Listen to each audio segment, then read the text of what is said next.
All in Sports Network. We love sports.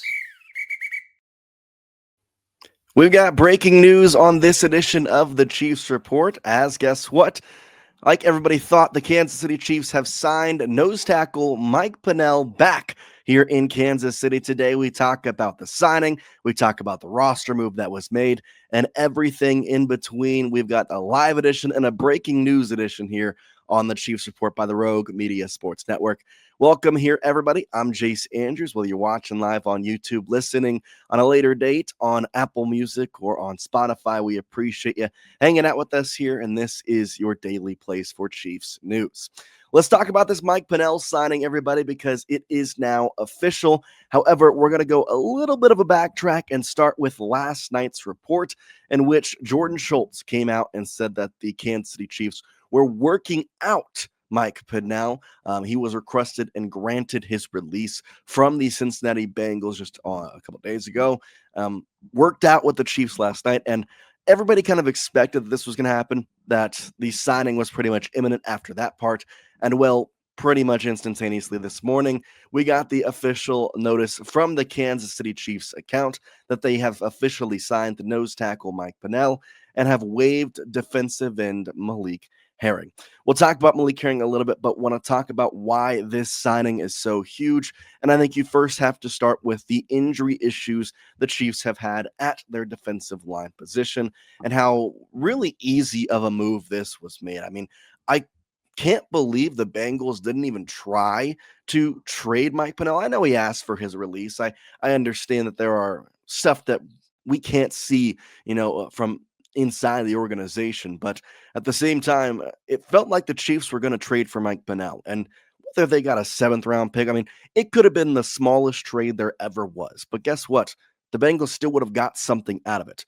Instead, though, they released him, and pretty much within the day, the Chiefs were able to work him out. The next day, of course, here today, they have officially signed him to a contract. So what does this mean for the Chiefs moving forward? Well, first, we have to take a look at the depth chart and kind of talk about where he kind of sits with all this. So given the injury to Omar Norman Lott, that defensive line room was in I'll call it a struggling place. However, I like what we're at now. You have Chris Jones, you have George Karlaftis, Derek Nottie, Mike Dana. You felt good about your starters. They were all in a good spot. After that, though, is where the depth and kind of the problems started to arise, we'll call them, because Jerry Tillery was, in theory, your only other healthy interior defensive lineman on the roster. Now, we saw this past week against the Washington Commanders on Monday night that the Chiefs are willing to maybe take Ashton Giletti, who is normally on that right defensive edge, but they can put him on the inside part. They're able to kind of move some guys around. Malik Herring is the guy who was released. Didn't really see much of him Monday. Now we kind of know that they don't really like him. And then Charles Omenihu, most of the time you're going to see him on the edge.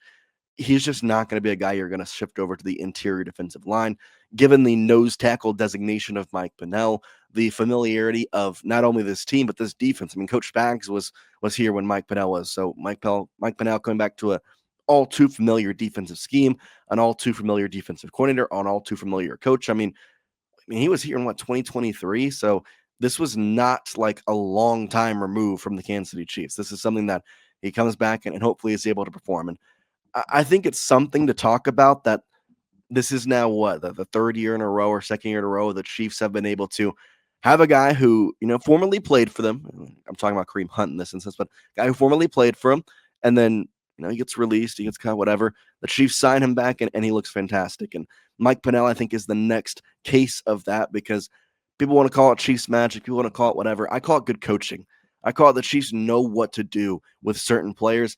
And in a lot of ways, people like to talk dynasties, like to talk all that, and you try and compare the Patriots dynasty to our dynasty now here with the Chiefs. And one thing that the Patriots did that got a lot of credit, and the Chiefs I don't think aren't getting the same credit, is that they made players better. Like, they would sign players who weren't that great. They would come in and play well for them.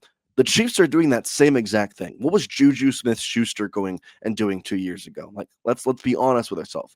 Hollywood Brown was not having a great year as well before he got finally traded to the Chiefs.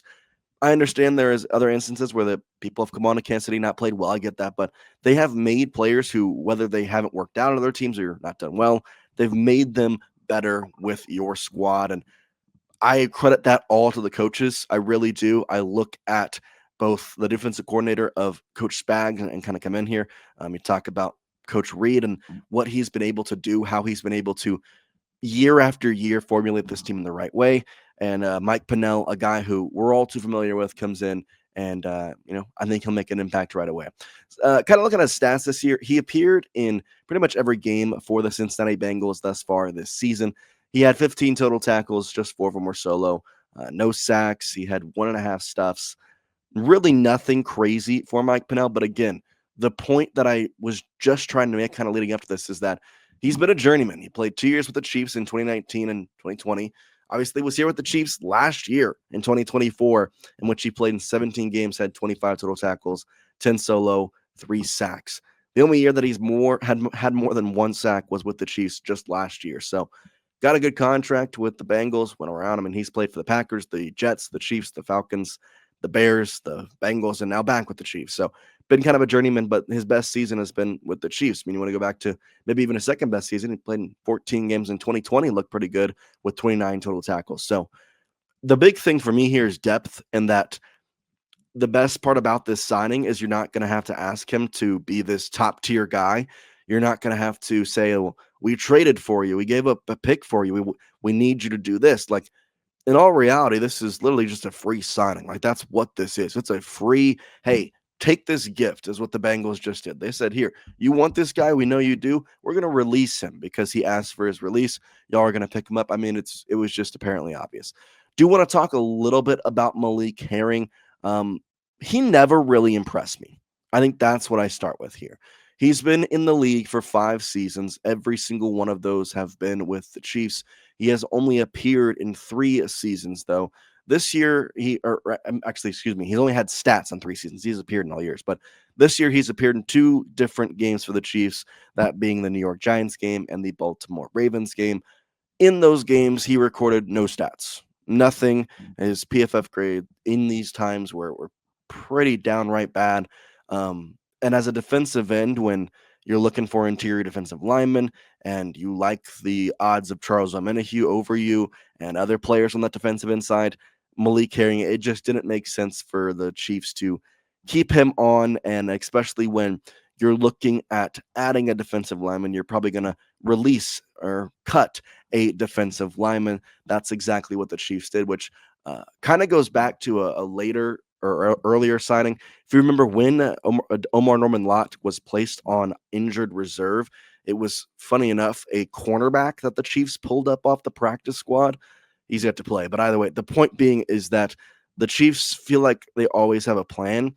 And in my mind, their plan was to always get a defensive tackle in some aspect, and Mike Pennel just happened to work out. I mean, if you were to ask me last week, I would have said, oh, yeah, the Chiefs probably traded for Mike Pennel. Like, they didn't sign him, but they definitely traded for him. Like, that was my opinion. And then as soon as he got released, I mean, it was, you could have just told me he was already signed. I mean, that's how obvious it was.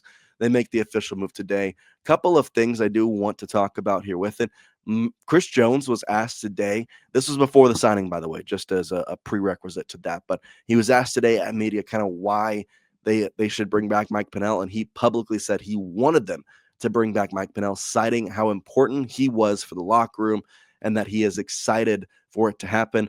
And it's a significant addition to the Kansas City defensive line squad. Now, obviously, Chris Jones, Mike Pennel, they have a lot of history together, played for multiple seasons in Kansas City.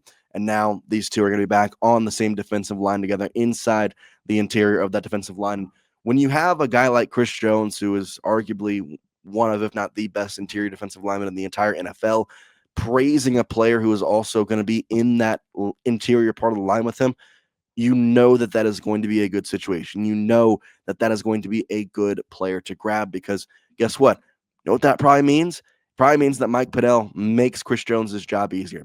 Means Mike Pennel, whenever he's out there, it helps out Chris Jones to where he can get better space, he can get better movement, he can get to the quarterback quicker in some form or facet, or it forces him to be a little bit on the back burner. He knows that Mike Pennel will go out there and make sure to get that in the bag. So all around, very good signing. Happy for this for the Kansas City Chiefs.